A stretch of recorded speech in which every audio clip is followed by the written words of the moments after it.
کیا عبادت کر رہے ہو بتوں کی؟ یہ بت تو نہ کھا سکتے ہیں، نہ پی سکتے ہیں، نہ کھلا سکتے ہیں، نہ پلا سکتے ہیں، مکھی ان کے اوپر بیٹھتی ہے تو ہٹا نہیں سکتے، تمہارے مصیبتوں اور پریشانیوں میں وہ تمہیں کیا ساتھ دیں گے؟ ہمارے باپ دادوں کو ہم نے اس طرح کرتے ہوئے پایا، ہم کر رہے ہیں۔ نبی کی بات کو جھٹلائے کس کے اثر سے؟ ماں باپ کے اثر سے۔ بچہ غور کرتا ہے ماں باپ کو، باپ ہے، نماز کا وقت ہوا ہے، مسلمان ہے، نماز کی پابندی نہیں کر رہا ہے، پھر بھی یہ اپنے آپ کو مسلمان ہی بول رہا ہے، تو اب وہ ذہنی طور پر وہ فکس ہو گیا کہ نماز نہ پڑھنے پر بھی انسان مسلمان ہو سکتا ہے۔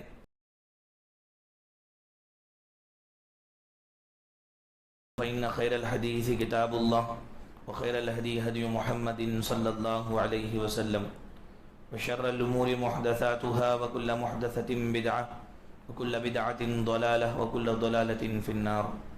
أعوذ بالله السميع العليم من الشيطان الرجيم، بسم الله الرحمن الرحيم۔ يا أيها الذين آمنوا قوا أنفسكم وأهليكم نارا وقودها الناس والحجارة۔ محترم بھائیوں، بزرگوں، دوستوں،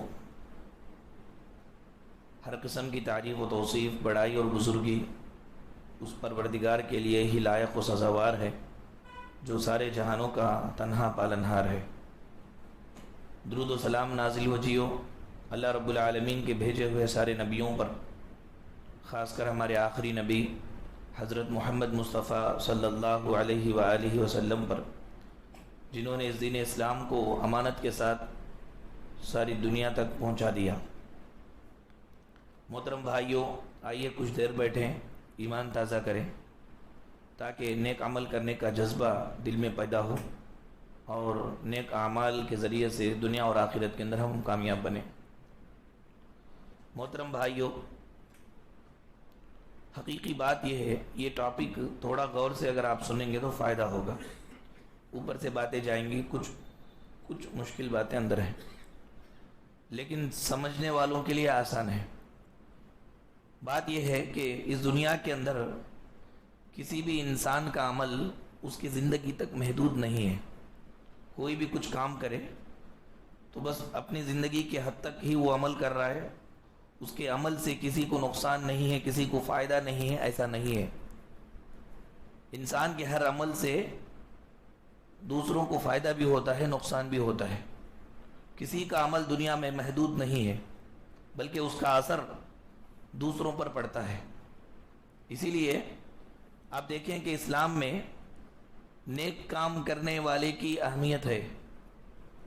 نیک کام کرنے والے کو نیکی کا بدلہ ملے گا نا، تو نیکی کا بدلہ نیک کام کرنے والے کو ملنے کے ساتھ ساتھ وہ نیک کام جس کے اثر سے وہ کیا ہے اس کو بھی نیکی کا بدلہ ملے گا، اور برائی کا کام کرنے والے کو جو سزا ملے گی، صرف برائی کرنے والے کو ہی سزا نہیں ملے گی، بلکہ یہ برائی جو کیا ہے کس کے اثر سے کیا ہے اس کو بھی برائی کی جزا ملے گی، یعنی سزا ملے گی، اس کو بھی گناہ ملے گا۔ اللہ کے نبی صلی اللہ علیہ وسلم نے بیان فرمایا، من دل علی خیر فلہ مثل اجر فاعلہ۔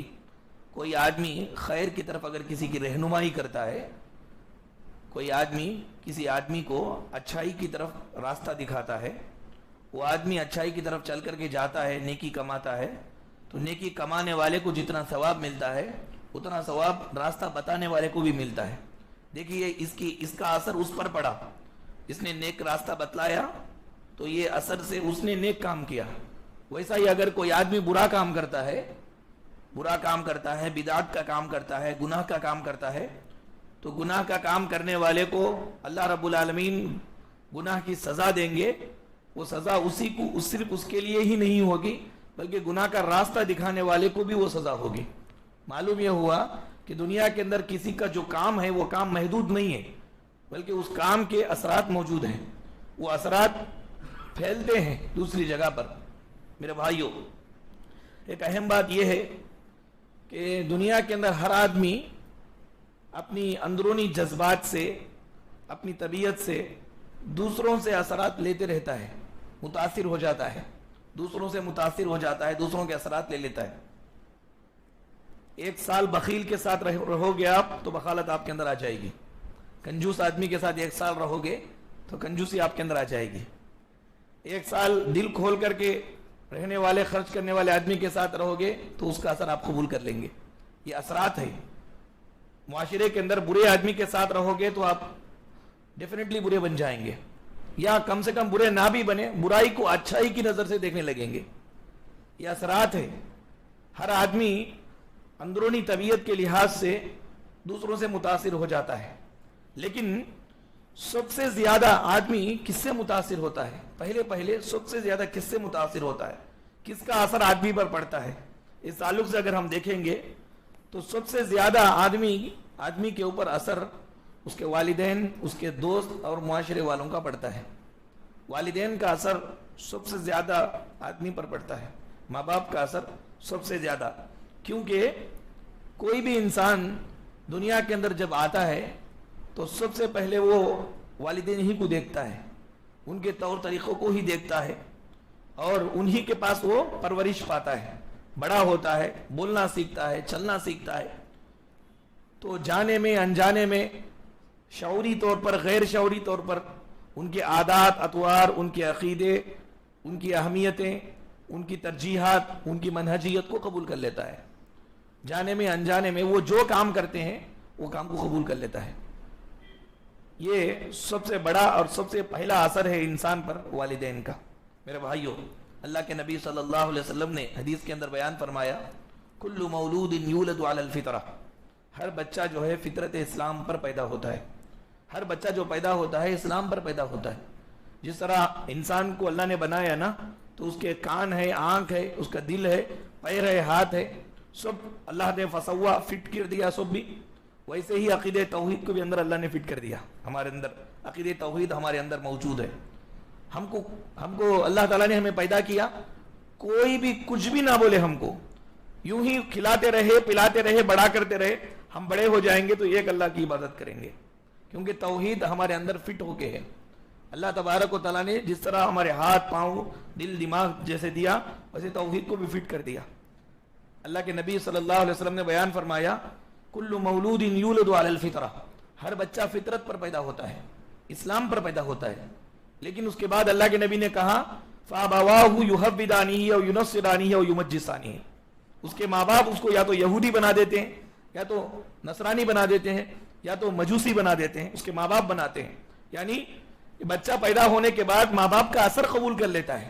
ماں باپ اگر یہودی ہے تو وہ یہودی بن جاتا ہے، ماں باپ اگر عیسائی ہے تو وہ عیسائی بن جاتا ہے، ماں باپ اگر انگار کی پوجا کرنے والے تو انگار کی پوجا کرنے والا بن جاتا ہے، ماں باپ بتوں کی مورتیوں کی پوجا کرنے والے ہیں تو بتوں کی مورتیوں کی پوجا کرنے والا بن جاتا ہے، ماں باپ ناستک ہیں، دہریے ہیں تو بچہ دہریہ بن جاتا ہے. ماں باپ کا اثر بچہ قبول کر لیتا ہے. سب سے پہلا اثر ہے ماں باپ بچے کو جو عقیدہ دیتے ہیں، جو عمل دیتے ہیں، جو راستہ دکھاتے ہیں، اس راستے پر وہ بڑے مضبوطی سے عمل کرتا ہے. وہ راستہ، وہ عقیدہ، وہ منہج جو ماں باپ دیتے ہیں، وہ ترجیحات، وہ اہمیت، کسی چیز کو اہمیت ماں باپ دیتے ہیں، تو جب یہ دل میں بسا لیتا ہے، چھوٹا بچہ نا جب دل میں بسا لیتا ہے تو بعد کی زندگی میں اس کے سامنے ماں باپ نے جو عقیدہ بتلایا، جو عمل بتلایا، اس عمل کے اپوزٹ میں کتنی بھی حقیقتیں، واقعات کھل کر کے سامنے آئے، فوراً علی الفور ایک لمحے کے اندر وہ انکار کر دیتا ہے. سوچے سمجھے بغیر انکار کرنے کی طاقت اس کے پاس آ جاتی ہے. ماں باپ کا اثر اتنا زیادہ اس کے اوپر ہوتا ہے کہ ماں باپ نے جو بات کہہ دیا بچپن میں، ماں باپ نے جو عقیدہ ان کو سمجھا دیا، ماں باپ نے جس عمل کو انہیں بتا دیا، ماں باپ نے جس راستے کو انہیں بتا دیا، اس راستے کے اپوزٹ میں جو بھی راستہ اس کو نظر آئے فوراً انکار کرتا ہے. اس کی بہت ساری دلیلیں قرآن پاک کے اندر ہے. میرے بھائیوں، اگر ہم قرآن کریم کا مطالعہ کریں تو ہمیں معلوم ہوگا کہ انبیاء اکرام کی امتوں نے جو انکار کیا، ان کے انکار کرنے کے اسباب میں سے سب سے بڑا سبب کیا تھا؟ یہ آبائی تاثیر تھی. یعنی باپ داداؤں کے رسم و رواج کو نہ چھوڑنا تھا. باپ داداؤں کے اثرات کو قبول کر کے انبیاء کی دعوت کو لات مارتے تھے، اللہ کی بات کو انکار کرتے تھے. قرآن پاک میں کتنے نبیوں کا واقعہ ذکر کیا اللہ رب العالمین نے. ان میں سے بہت سارے لوگوں کے انبیاء کو انکار کرنے کے بہت سارے ریزنز ہیں. اس میں سے زیادہ ریزن جو بتلایا گیا وہ کیا ہے؟ اللہ نے بیان فرمایا ابراہیم علیہ السلام کی قوم کے بارے میں. ابراہیم علیہ السلام نے بتوں کے پاس عبادت کرتے ہوئے ان کو دیکھا تو جا کر کے کہا کہ ما هذه التماثيل التي انتم لها عاكفون، یہ بتوں کے پاس تم یہاں پہ بیٹھ کے کیا کر رہے ہو؟ کیا عبادت کر رہے ہو بتوں کی؟ یہ بت تو نہ کھا سکتے ہیں، نہ پی سکتے ہیں، نہ کھلا سکتے ہیں، نہ پلا سکتے ہیں، مکھی ان کے اوپر بیٹھتی ہے تو ہٹا نہیں سکتے، تمہارے مصیبتوں اور پریشانیوں میں وہ تمہیں کیا ساتھ دیں گے؟ ان کی بے حسی کو ظاہر کیا، ان کی مجبورگی کو ظاہر کیا، اور ان کے بیکار پن کو ظاہر کیا، ان کے پتھر ہونے کو بتایا۔ یہ سب عقل بھی مانتی ہے اس کو، نقل بھی مانتا ہے۔ عقل مانتا ہے کہ پتھر ہم کو کیا اچھا کر سکتا ہے، خود اس کے اوپر، اس کے ناک پر، بتوں کے اوپر مکھی بیٹھتی ہے تو وہ ہٹا نہیں سکتے۔ بہت ساری چیزیں کھانے کی رکھی ہوئی ہیں، مکھی آ کر کے کوئی چیز لے کے جاتی ہے، مکھی کو اپنی چیزوں کو جو مکھی لے کے جاتی ہے ہٹا کر کے اپنی چیزوں کی حفاظت بھی نہیں کر سکتے۔ انسان کی جان کی، مال کی حفاظت وہ کہاں کر سکتے ہیں؟ اتنی حقیقت ابراہیم علیہ السلام نے بتلائی تو ان کا جواب کیا تھا؟ قوم کے لوگوں کا جواب یہی تھا کہ قالوا وجدنا آباءنا كذلك يفعلون، ہمارے باپ دادوں کو ہم نے اس طرح کرتے ہوئے پایا، ہم کر رہے ہیں۔ نبی کی بات کو جھٹلائے کس کے اثر سے؟ ماں باپ کے اثر سے۔ ماں باپ نے جو عقیدہ بٹھا دیا تھا ان کے دلوں میں مورتی پوجا کا، یہ مورتی پوجا کا اتنا اثر ان کے دل میں کر گیا کہ وقت کے نبی کی بات کو بھی انہوں نے جھٹلا دیا، اللہ کی بات کو بھی انہوں نے جھٹلا دیا۔ اور ایک پیغمبر حضرت قوم سمود کا واقعہ اللہ نے بیان فرمایا۔ قوم سمود نے حضرت صالح علیہ السلام سے کہا تھا کہ یا صالح وقد كنت فينا مرجوا قبل هذا اتنهانا ان نعبد ما يعبد آباؤنا واننا لفي شك مما تدعوننا اليه مريب۔ اے صالح، کیا تو یہ چاہتا ہے کہ ہم تیری اس بات پر، ہمارے باپ داداؤں کے طریقے کو ہم چھوڑ دیں؟ تیرے طریقے کے اندر ہم کو ڈاؤٹ ہے، ہمارے باپ داداؤں کے طریقے پہ ڈاؤٹ نہیں ہے، تیرے طریقے پہ ہم کو شک ہے کہ تو آیا سچ بولتا ہے جھوٹ بولتا ہے۔ باپ دادا، دیکھو ماں باپ کا کتنا اثر ہوا ان کو۔ قرآن کریم کے اندر بہت سارے واقعات ہیں۔ بچہ جب آنکھیں کھولتا ہے تو ماں باپ ہی سب سے اس کے سامنے رہتے ہیں، پرورش پاتا ہے۔ تو یہ جو عقیدہ دیں گے بچے کو، جو منہج دیں گے، جو راستہ دکھائیں گے، بڑے مضبوطی سے اس کو پکڑتا ہے۔ قوم موسیٰ علیہ السلام کی قوم کے لوگوں نے بھی یہی کہا، بلکہ اکثر انبیاء کی قوموں نے یہی کہا۔ اللہ نے فرمایا وَكَذَلِكَ مَا أَرْسَلْنَا مِن قَبْلِكَ فِي قَرْيَةٍ مِّن نَذِيرٍ إِلَّا قَالَ مُتْرَفُوهَا إِنَّا وَجَدْنَا آبَاءَنَا عَلَىٰ أُمَّةٍ وَإِنَّا عَلَىٰ آثَارِهِمْ مُقْتَدُونَ۔ اے نبی پاک صلی اللہ علیہ وسلم، آپ سے پہلے جتنے بھی انبیاء ہم نے بھیجے، سارے نبیوں نے آ کر کے ان کو توحید کی دعوت دی، تو قوم کے لوگوں نے یہی کہا کہ ہمارے باپ داداؤں کے طریقے سے آپ کا طریقہ الگ ہے، کامیابی کا راستہ ہم اپنے باپ داداؤں کے طریقے کو ہی سمجھتے ہیں۔ انبیاء سے انہوں نے کیا کہا؟ کامیابی کا راستہ ہمارے باپ داداؤں کے طریقوں کو ہی ہم سمجھتے ہیں، آپ کی بات کو ہم نہیں مانیں گے۔ اس طرح انہوں نے انکار کر دیا۔ میرے بھائیوں، اسی لیے اگر والدین نیک ہوں، دیندار ہوں، اللہ تبارک و تعالیٰ کی عبادت کرنے والے ہوں، اپنے بچوں کے اوپر ان کا دینداری کا جب اثر پڑتا ہے نا، تو پھر دنیا کے اندر طاغوت اور کفر کے طوفان بھی آئے، بچوں کا ایمان جاتا نہیں ہے، مضبوط رہتا ہے، کسی بھی حالت میں وہ ایماندار رہتا ہے، دیندار رہتا ہے، اچھا رہتا ہے۔ ماں باپ اگر نیک ہوں، ماں باپ اللہ تعالیٰ کی عبادت کرنے والے ہوں، تو بچے ہرگز بگڑیں گے نہیں، بلکہ وہ دیندار ہوں گے، ایماندار ہوں گے۔ قرآن پاک میں اللہ تبارک و تعالیٰ نے اہل و عیال کی ذمہ داری والدین پر ڈالی، ماں باپ پر ڈالی۔ ماں باپ بچوں کی تربیت کرنا، ماں باپ ہی کیوں کرنا بچوں کی تربیت، کوئی دوسرا نہیں کر سکتا۔ اللہ نے تربیت کی ذمہ داری کس پر ڈالی؟ بچوں کو بنانے کی ذمہ داری کس پر ڈالی؟ بچوں کو سدھارنے کی ذمہ داری کس پر ڈالی؟ اماں بابا کے اوپر ڈالے، ماں باپ کے اوپر ڈالا۔ ماں باپ ہی پر کیوں ڈالا؟ اس کا ایک جواب تو یہ ہے کہ تربیت کی ذمہ داری اللہ کے ماں باپ پر اس لیے ڈالی کیونکہ والدین یہ پہلے بنانے والے ہیں بچوں کو۔ بچہ والدین کے گود میں بڑھتا ہے، پرورش پاتا ہے، آنکھیں کھولتے ہیں انہی کو دیکھتا ہے، انہی کا سایہ اس کے اوپر پڑتا ہے۔ تو سب سے پہلا اثر ڈالنے والے یہ ماں باپ ہیں۔ اس لیے اللہ تبارک و تعالیٰ نے ماں باپ کے اوپر یہ ذمہ داری ڈالی کہ اپنے بچوں کی تربیت کرو۔ یا ایھا الذین آمنوا قوا انفسکم واہلیکم نارا۔ ایسے معلوم ہو رہا ہے کہ یہ بیان ابھی چڑھ رہا نہیں، کیونکہ یہ تھوڑا مشکل ہے، تھوڑا غور کریں گے تو معلوم ہوگا۔ ماں باپ پر تربیت کی ذمہ داری اللہ نے کیوں ڈالی؟ ایک سوال ہے، نانا پر کیوں نہیں ڈالی؟ دادا پر کیوں نہیں ڈالا؟ استاد پر کیوں نہیں ڈالا؟ محلے کے آدمی پر کیوں نہیں ڈالا؟ بادشاہ پر کیوں نہیں ڈالا؟ ماں باپ پر کیوں ڈالا ہے؟ بچوں کی تربیت کی ذمہ داری ماں باپ کے اوپر ہے۔ ماں باپ پر کیوں ڈالا؟ اس لیے کہ سب سے پہلے کردار سازی ماں باپ کرتے ہیں۔ سب سے پہلے ماں باپ ہی کو دیکھتا ہے بچہ, انہی کے پاس پرورش پاتا ہے. اس لیے اللہ تعالیٰ نے ان پر ذمہ داری ڈالی کہ پہلے بچہ تم کو دیکھتا ہے تو تم ان کی تربیت کرو, ان کی تربیت تمہارے ذمہ ڈالی گئی ہے. دوسری وجہ یہ بتائی گئی قرآن و حدیث کے اندر کہ والدین کو ہی اولاد کی سب سے زیادہ فکر ہوتی ہے اور والدین ہی اولاد سے سب سے زیادہ محبت بھی کرتے ہیں. دنیا میں کوئی بھی انسان دوسرے انسان سے اتنی محبت نہیں کرتا جتنی محبت ماں باپ اپنے اولاد سے کرتے ہیں. بہت زیادہ محبت ہوتی ہے, ان کی فکر بھی ہوتی ہے. آپ ایسا کسی کو نہیں پائیں گے کہ ایک آدمی ہے دوسرے آدمی سے کہہ رہا ہے کہ میرے سے زیادہ تو ذہین ہے, تو بہت اونچا ہو جا, مجھے بہت خوشی ہے. یہ کوئی بھی انسان نہیں چاہے گا. آپ کو جو عزت دیتا ہے یا آپ کو جو نوازتا ہے اس کے پیچھے جا کر کے دیکھیں کہ آپ کو وہ جتنا دیتا ہے اس سے کہیں زیادہ اس کے پاس موجود ہوتا ہے. آپ کو جتنی عزت وہ دیتا ہے اس سے کہیں زیادہ عزت اس کے پاس ہوتی ہے. دنیا میں کوئی انسان ایسا نہیں ہوگا جو خود کو مار کر کے دوسروں کی بڑھوتری سوچے. صرف وہ ماں باپ ہی ہیں. کہتے ہیں کہ مجھ سے زیادہ ذہین میرا بچہ ہے, یہ بولتے ہوئے وہ لوگ فخر محسوس کرتے ہیں. دنیا میں کوئی انسان فخر محسوس نہیں کرتا. برابری ایک ہی تجارت کرنے والے ہوں تو اس کے بارے میں اس کے سامنے بولے بڑا کمایا, یہ دھوکہ دے کے کمایا, معلوم نہیں کیا ہونا, قبول نہیں کرتا. وہ بڑھوتری سامنے والے قبول نہیں کرتا. لیکن ماں باپ ہی ایسی ہستی ہے جو اولاد کی بڑھوتری کو قبول کرتے ہیں, خوش ہوتے ہیں. بچہ مجھ سے ذہین ہے, آپ سے ذہین ہے آپ کا بچہ, وہ تو خوش ہو جاتا. بہت زیادہ اچھا خوبصورت ہے وہ آپ سے, وہ تو خوش ہو جاتا. یہ ماں باپ کو بہت زیادہ فکر بھی رہتی ہے. وہ جسمانی طور پر وہ فکر بتاتا بھی ہے, وہ محبت بھی کرتا ہے. کسی باپ کو خوش کرنا ہو تو اس کے بچے کی تعریف اس کے سامنے کر دو, خوش ہو جائے. جبکہ دوسرے آدمی کی تعریف کرو, خوش نہ ہوگا. تو یہ بہت زیادہ فکر ہوتی ہے ماں باپ کو اولاد کی. جب اتنی فکر تمہیں ہے, اتنی محبت تمہیں ہے, تو تم ہی اس کو بنا سکتے ہو.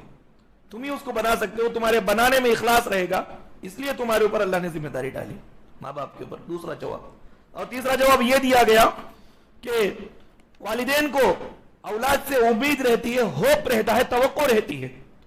اب بولو کہ جس سے توقع رہتی ہے اس کے ساتھ بہت کیئرفل رہتا ہے انسان. توقع کیا رہتی ہے؟ یہ بڑا ہوگا, دنیا کے اندر ہمیں کچھ کما کے کھلائے گا, ایک توقع ظاہری. اور اندر کی توقع یہ ہے کہ بڑا ہوگا, دیندار بنے گا, میرے مرنے کے بعد یہ دعا کرے گا تو میرے قبر میں مجھے فائدہ ہوگا, آخرت میں مجھے فائدہ ہوگا. اللہ کے نبی صلی اللہ علیہ وسلم نے بیان فرمایا اذا مات الانسان انقطع عنه عمله الا من ثلاث الا من صدقۃ جاریہ او علم ينتفع به او ولد صالح يدعو له. انسان جب مر جاتا ہے تو اس کا نامہ عمل بند کر دیا جاتا ہے. 3 چیزوں کے لیے نامہ عمل کھلا رکھا جاتا ہے. 3 چیزوں کا ثواب اس کے نامہ عمل میں جاتے رہتا. ایسے جیسے اب زندگی میں ہم لوگ کر رہے, ہمارے نامہ عمل میں لکھا جا رہا ہے, ویسا 3 چیزوں کا برابر ثواب ملتے رہتا اس کو. کون سا؟ یہ ایک علم جو دوسروں تک پہنچائے, اور اسی طرح سے صدقہ جاریہ, اس کے ذریعے سے لوگ فائدہ اٹھاتے رہے, اور تیسرا نیک اولاد ہے جو اپنے ماں باپ کے لیے دعا کرے تو ماں باپ کے حق میں نامہ اعمال میں لکھا جاتا رہے گا ثواب. تو یہ امید ہے ماں باپ کو.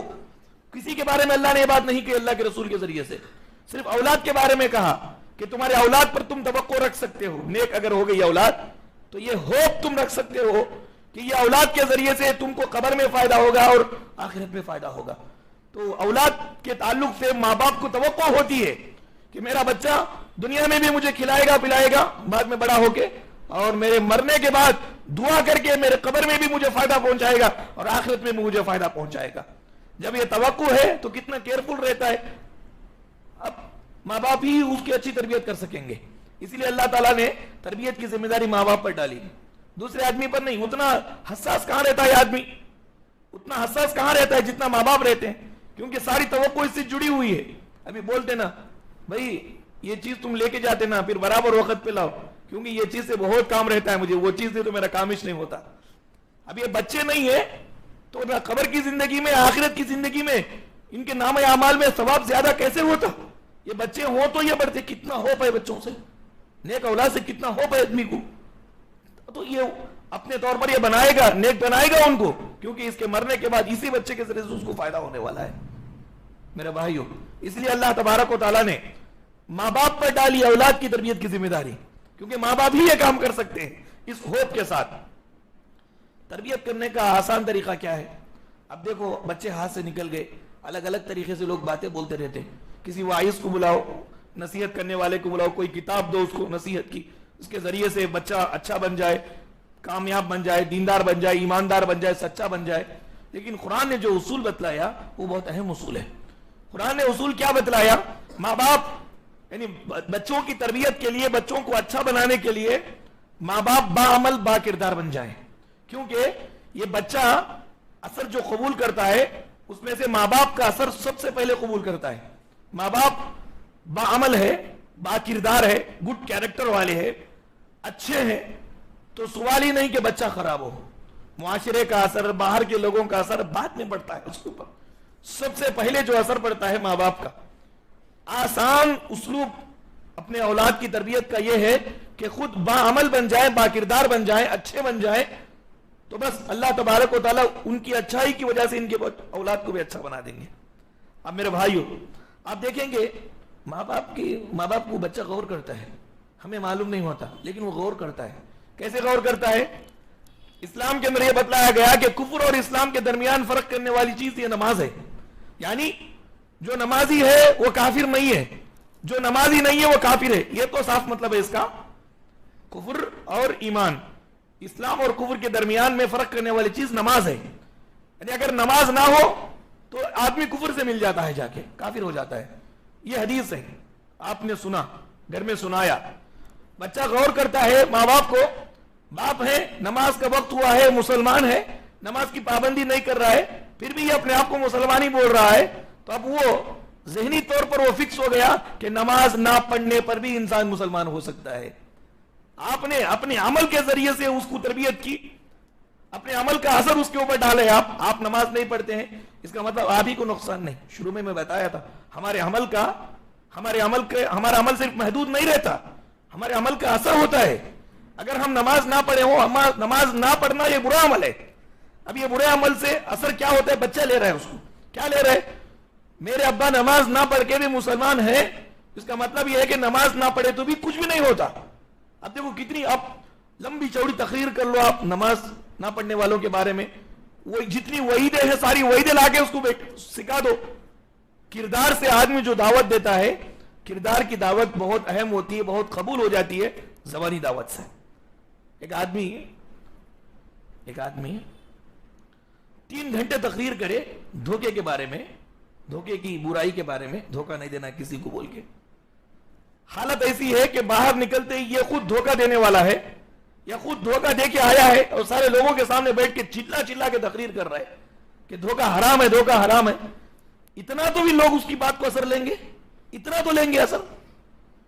بول رہا ہے, صرف زبان سے بول رہا ہے, پورا کردار دھوکے سے بھرا پڑا ہے. کون سی بات میں اس کی اثر ہوگی؟ انسان کا کردار بولتا ہے, اس کا کیریکٹر بولتا ہے. کیریکٹر سے جو دعوت دی جاتی ہے بہت اہم ہوتی ہے. پیارے نبی صلی اللہ علیہ وسلم کو 40 سال کی عمر میں اللہ نے نبی کیوں بنایا؟ 40 سال سے پہلے تک اللہ کے نبی کیا کرتے تھے؟ اللہ کے نبی صلی اللہ علیہ وسلم کے اخلاق جو تھے نا, یہ اخلاق 40 سال تک سارے لوگ آپ کو اچھا مانتے تھے. اس کے بعد اللہ تعالیٰ نے آپ کو نبوت دیا اور نبی بنا کر کے, اللہ کے نبی جب مکے کے اندر آئے اپنے آپ کو نبی بول کر کے بولے, دلیل کے طور پر کیا بولے؟ دلیل کے طور پر اپنی 40 سالہ زندگی پیش کرے. فقط لبثت فیکم عمرا من قبل افلا تعقلون, میں ایک لمبی عمر تمہارے سامنے میں رہا ہوں, کبھی میں جھوٹ بول سکتا ہوں؟ کیا تم نے مجھے جھوٹا سمجھا؟ کردار کو دلیل بنائے, کردار کو دلیل بنائے, اپنے کیریکٹر کو دلیل بنائے. میں نبی ہوں, اللہ نے یہ بات کہی ہے, یہ بعد میں بولے. پہلے کردار کو, میرا کیریکٹر دیکھ لو, میرے گھر والوں کو دیکھ لو.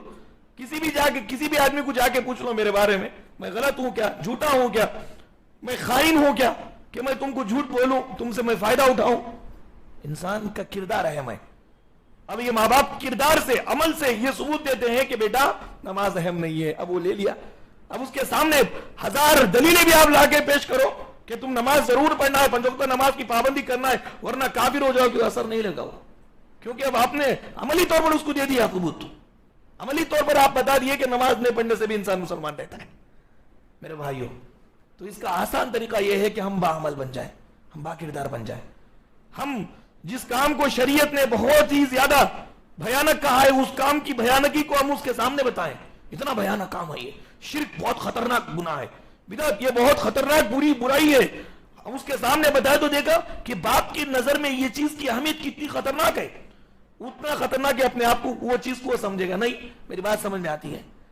یہ سب ہمارے اندرونی کیفیات ہے. یہ جب تک اس میں ہم پرفیکٹ نہیں ہوتے, کتنا 1000 سال تقریر کر لو, وہ کتے کی دم ٹیڑھی کی ٹیڑھی رہتی, معاشرہ نہیں بدلتا. کیونکہ صرف گفتار کے ہم غازی ہیں, کردار کے غازی نہیں ہیں. صرف بولتے ہیں ہم, یہ عملی طور پر سب اسی ایک حمام کے ننگے ہیں میرے بھائیوں. تو اس لیے ہم لوگوں کو ضروری ہے کہ بچوں کی تربیت میں, بچوں کو اچھا بنانے میں خود اچھے بن جائیں, خود نیک بن جائیں, باعمل بن جائیں. ہمارا سب سے بڑا المیہ یہ ہے ہمارے بچوں میں. آج جو نوجوان نسل ہے نا, نوجوان نسلوں میں 2 چیزوں کی کمی ہے, کسی بھی میدان میں کامیاب نہیں ہو رہے. کیا چیز ہے؟ ایک تو مستقل مزاجی نہیں ہے کسی میں, اور دوسرا کیا ہے, احساس ذمہ داری نہیں ہے کسی میں, بہت کم پایا جاتا ہے. مستقل مزاجی کس کو کہتے ہیں؟ مستقل مزاجی یہ ہے کہ مزاج کے اندر پائیداری ہو. کوئی کام شروع کرے, اب اس کام کو کرتے جانا, دیر تک کرتے جانا, سارے جذبے اسی پہ قربان کرنا. کوئی کام کر کے فوراً ختم نہ کر دینا, اپنے نفس کو اس کام پر قائم رکھنا. یہ بلب جو بنایا, وہ آدمی کی ہسٹری نکال کر کے دیکھو کتنی مرتبہ فیل ہوا تھا وہ, پھر اس کے بعد وہ دنیا میں لایا بلب.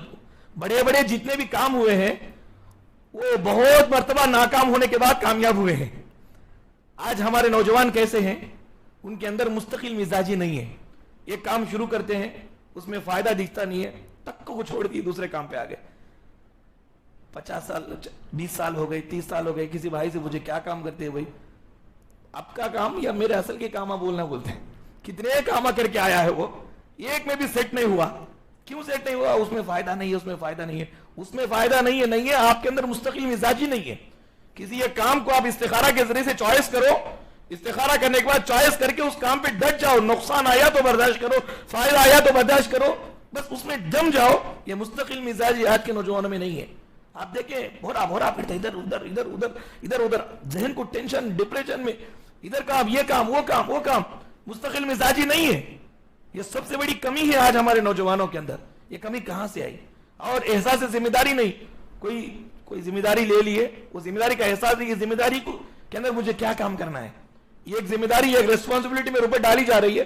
اس کے نیچے کیا کیا کام آتے ہیں, مجھے کیا کرنا ہے, کچھ بھی نہیں. ذمہ داری تو لے لیتا ہے, بڑے دھڑ بے دھڑک اور مکمل سو جاتا ہے. یہ 2 سب سے بڑی کمی ہے میرے بھائیو.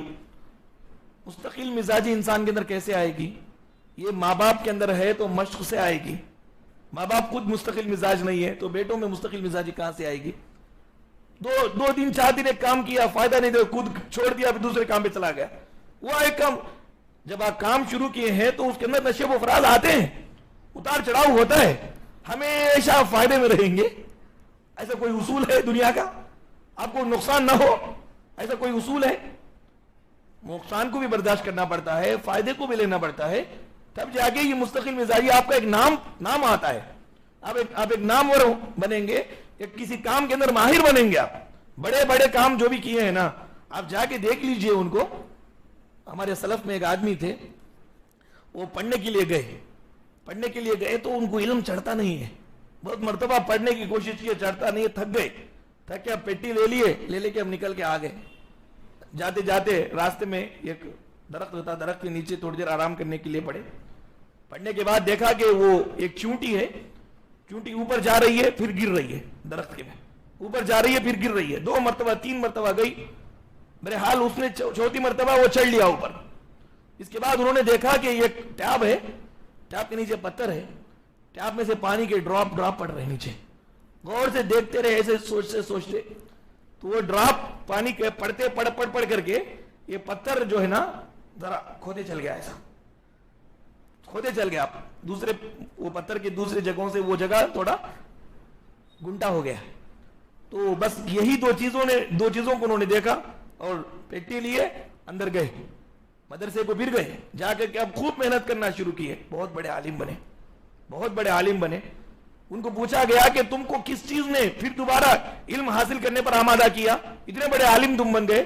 تو انہوں نے یہی بتلایا کہ میں نے دیکھا کہ ڈراپ پانی کا بالکل معمولی ہے, لیکن بہت مرتبہ پڑنے کی وجہ سے اس نے پتھر کو سوراخ کر دیا, پتھر کو گنٹا کر دیا.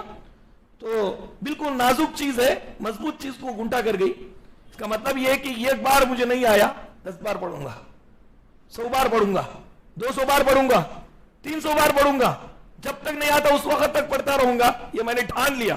چونٹی کو میں نے دیکھا 2 مرتبہ اس نے کوشش کی، نیچے گر گئی، 3 مرتبہ کوشش نیچے گر گئی، لیکن مستقل مزاجی چونٹی کے اندر ہے، تھکی نہیں وہ، بلکہ اسی راستے پر جاتی رہی، آخرکار چڑھ گئی اوپر. تو دیکھا کہ چونٹی نے مجھے سبق سکھایا کہ ایسا میں بھاگ کر کے آ جاؤں تو مجھے کون سی چیز نصیب ہوگی. میں محنت کروں گا، محنت کرنے کے بعد وہ ضرور آئے گا، بلکہ محنت کی خوب بڑھے.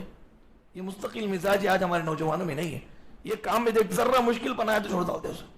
ارے بھائی کام میں مشکل بنا آتا، شروع میں آپ کے لیے نیا ہے، وہ تو مشکلات رہتے، اس کے بعد وہ مشکلات پر آپ صبر کریں گے تو پھر بعد میں آپ کے لیے راستے کھلتے. بہت زیادہ محنت کرنے کے بعد کامیابی آتی ہے، سکسیسفل انسان کو ملتا ہے. میرے بھائیوں، اب دیکھیں کہ مستقل مزاجی پیدا نہ ہونے کے اسباب کیا ہیں. بچوں کو بچپن سے ہم لوگ اس کو کیا کرتے ہیں، لنگڑا بناتے ہیں. اس کی 2-3 مثالیں ہیں. آپ دیکھیں کہ ہمارے بچوں کو ہم اضافی تحفظ کرتے ہیں. اضافی تحفظ بولے تو کیا، ضرورت سے زیادہ بچوں کو سیکورٹی دیتے ہیں، ضرورت سے زیادہ سیکورٹی. یعنی گھر کے اندر ہے، لگے رہتے ان کے پیچھے، وہ کچھ بھی کر رہے لگے رہتے، کہیں لے کے جا رہے، کسی آدمی کو قبلہ ڈالتے، بس اسی کے پیچھے وہ لگے رہتا. ضرورت سے زیادہ بچے کو سیکورٹی دینا، پروٹوکول دینا، یہ بچے کے اندر مستقل مزاجی کو ختم کرتا ہے. مستقل مزاجی بچے کے اندر نہیں آتی، وہ بھروسہ دوسرے کے اوپر ڈال لیتا ہے کہ وہ ہے میرا بچانے والا. اور ایک غلطی یہ ہے کہ ذمہ داری جو بچوں کے اوپر ڈالی جاتی ہے اس میں ہم لوگ نیابت کر دیتے ہیں. ذمہ داری جو بچوں پہ ڈالتے ہیں نا، ٹیچر ہے بچوں پہ ذمہ داری ڈالتا ہے، بچے آگے گھر کے اندر ورک کر رہے ہیں، ذمہ داری اب وہ ان کی ذمہ داری ہے، وہ کرنا ہے. اب یہ دیکھا نہیں جاتا، ماں باپ سے بہت پیار کرتے نا تو کچھ کام کر دیتے، جا کے ان کا بٹھا کے ان کو ورک کر دیتے. تو آپ اس طرح ان کو تکلیف برداشت آپ نہیں کرنے دے رہے ان کو، بعد میں جا کے بڑی مصیبت وہ کیا برداشت کریں گے، وہ برداشت نہیں کر سکتے. ہلکے ہوئے آپ کلاڑی لے کے اپنے بچوں کے پیروں کو مار رہے ہیں. ذمہ داری کے اندر آپ جا کر کوئی نیابت کر رہے ہیں اور بچے کے معاملات میں خامخواہ کی مداخلت کرتے ہیں، بچے کو خود سے فیصلہ کرنے نہیں دیتے.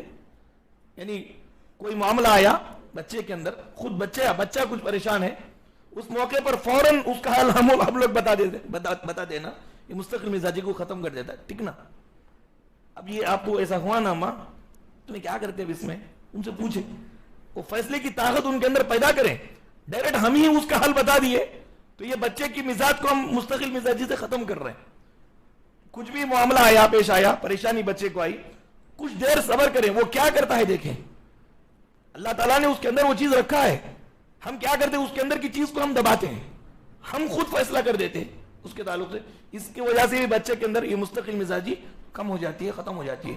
اس کے ساتھ ساتھ میرے بھائیوں، بہت معاملات میں ہم بچوں کو پھیرنے نہیں دیتے، آزادی بہت معاملات میں نہیں دیتے.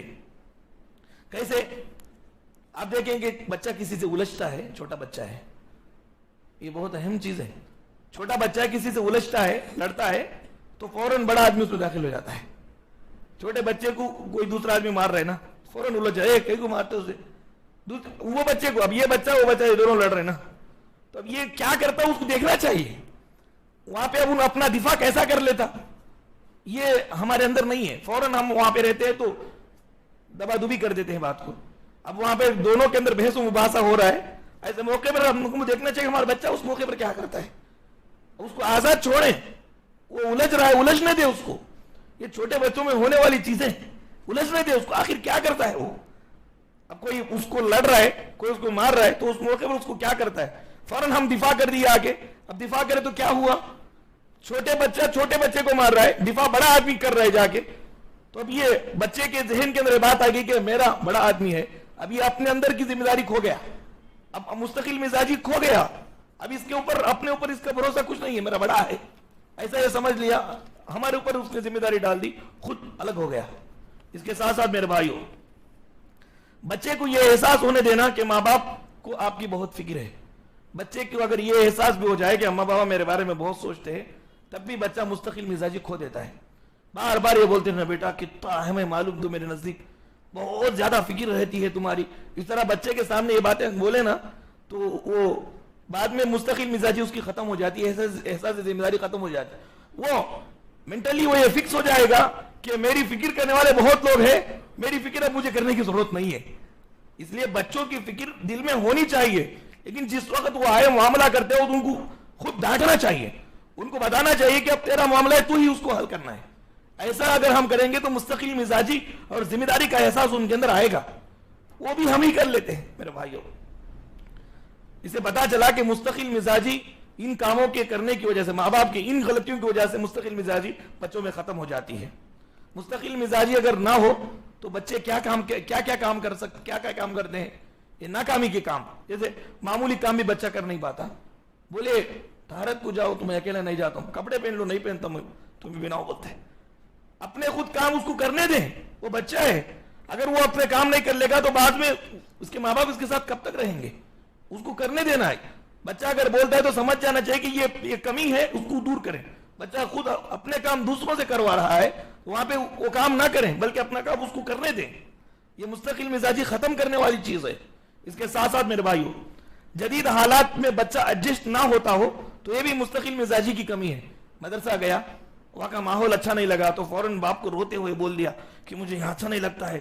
تو باپ وہ غم کھایا، بچے کو لے کے نکل گیا. پھر کیا کرے گا؟ اور ایک مدرسے میں ڈالے گا اور ایک اسکول میں ڈالے گا، وہ بھی نہیں، کیا کرے گا؟ اب یہ خود ایڈجسٹ نہیں ہو رہا ہے. تو یہ مستقل مزاجی کی کمی ہے. اس کو سمجھائے ایڈجسٹ ہونا پڑے گا تجھ کو، وہاں پہ پڑھنا پڑے گا تجھ کو، کیونکہ وہاں پر پڑھنے پر ہی تیری کامیابی ہے. اس کو بتانا ہے، اس کو اس کی بات کو سن کے لے کے نہیں آنا. اس میں مستقل مزاجی اس کی ختم ہو جائے گی میرے بھائیو. احساس ذمہ داری بھی ختم ہو جائے گی. اس کے ساتھ ساتھ اپنی خاص ضروریات پوری کرنے میں دوسروں کی مدد لیتا ہے وہ، تو ایسے موقع پر بھی مستقل مزاجی اس کی کم بڑھ جاتی ہے. اپنے آپ پر بھروسہ انسان کا کم ہو جائے، مایوسی کا شکار ہو جائے. کچھ کام کرنے کا ہے، اب اپنے آپ پر میں کر سکتا ہوں نہیں، اب دوسروں کو جا کے پوچھ رہے کہ بھئی یہ کام میں کر سکتا ہوں نہیں. اس کو کیا معلوم یہ کام یہ کر سکتا ہے نہیں؟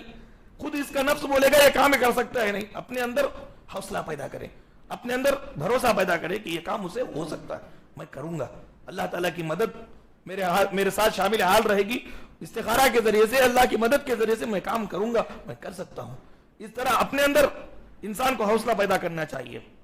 اور اسی طرح سے اپنے فیصلے خود نہ لے سکے، دوسروں پہ بھروسہ کرے.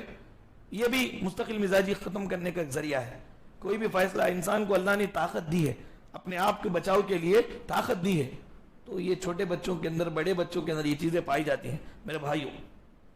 ہم لوگوں کو تربیت کیسی کرنا ہے، یہ بتانا ہے کہ مستقل مزاجی کی اہمیت کیا ہے. بیٹا، ہمیشہ لوگ آپ کو انگلی پکڑ کے نہیں چلائیں گے، بلکہ یہ ایک مدت تک آپ تربیت میں ہیں. ہمارے تربیت کے بعد آپ کو عملی میدان میں جانا ہے. آج آپ باہر جا کے دیکھیں کتنے نوجوان ایسے ہیں ان کو کچھ بھی نہیں معلوم ہے، کچھ بھی نہیں معلوم ہے. کتنے نوجوان ہیں کچھ بھی نہیں معلوم ان کو. سب کیا ہے، ابا دیتے ڈیڈ مائی ہیرو، مائی مام مائی ہیرو. یہ آپ دیکھیں گاڑیوں پہ پیچھے لکھ کے رہتے. یہ مستقل مزاجی نہیں ہے ان لوگوں میں، احساس ذمہ داری نہیں. دوسروں کے سہارے وہ جی رہے ہیں، اپنے سہارے وہ کب جیئیں گے؟ ان کے پیروں پہ یہ کھڑے ہو رہے ہیں میرے بھائیو. ان کو بتائیں مستقل مزاجی کیا ہے، اس کی اہمیت کیا ہے. دنیا کے اندر عظیم خدمت کون کر سکتا ہے؟ خدمت کون کر سکتا ہے دنیا میں؟ جو حوصلہ رکھ کر کے مصیبت میں برداشت کرنا جو سیکھتا ہے نا، وہی آدمی بڑی خدمت کر سکتا ہے. چھوٹی موٹی تکلیفوں پہ اگر وہ ہاتھ نکال دے، چھوڑ دے، تو کچھ کام نہیں کر سکے گا، بڑا کام نہیں کر سکے گا. کچھ بھی بڑا کام نہیں کر سکے گا. بڑے کام کرنے کے لیے بڑا جگر چاہیے، مستقل مزاجی چاہیے، اور ضروری مہارتوں کو انہیں دے، فیصلہ کرنے کی طاقت ان کو دیں، ان کو بتائیں میرے بھائی. اس کے ساتھ ساتھ اپنے چھوٹے بچے کو معمول ماحول میں کھیلنے دیں. اکیلے چل جانا نہیں رہنا. ہمیں چھوٹے بچوں کو چھوڑ دینا، دور سے نگرانی کرنا ہے تو بھی کرنا، لیکن ان کو یہ احساس نہیں ہونا کہ ہم انہیں دیکھ رہے ہیں. چھوڑ دینا، ان کو کھیلنے دے دینا. اب وہ کوئی بھی معاملہ پیش آتا تو کیسے وہ اپنے معاملے کو نمٹا لیتا وہ دیکھتے رہنا. کھیل کے لیے ان کو خاص چھوڑ دینا. کتنے ایسے محبت کرنے والے خوب محبت کر کے بچوں کو برباد کر دیتے.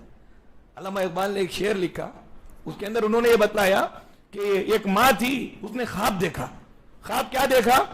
کہ اس کا بچہ گم ہو گیا ہے، بچہ اس کا گم ہو گیا.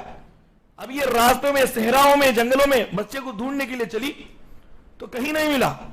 اچانک اندھیری رات میں سفید کپڑے پہنے ہوئے چند بچے نظر آئے خواب میں اس کو.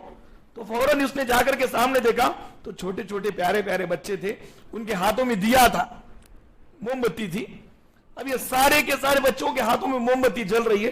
آخر میں اس ماں کا بچہ بھی ہے، اس کے بچے کو دیکھتے ہی اس کو جوش آ گیا، لیکن اس کے ہاتھ میں جو موم بتی تھی جلتی نہیں تھی، تو بچے کو قریب کیا، کہا کہ بیٹا ہم کو بولے بغیر تم نکل کے آ گئے گھر سے، اچھی وفا تم نے نہیں کی، ہم کو بول کے آ رہا تھا کہاں چلے گئے، کتنا میں پریشان ہوں تم سے، تمہارے بارے میں کتنا فکر کھا رہی ہوں، کہاں چلے گئے تم، رو رو کے میں نے پورے آنسو بہا دیے آپ کے لیے۔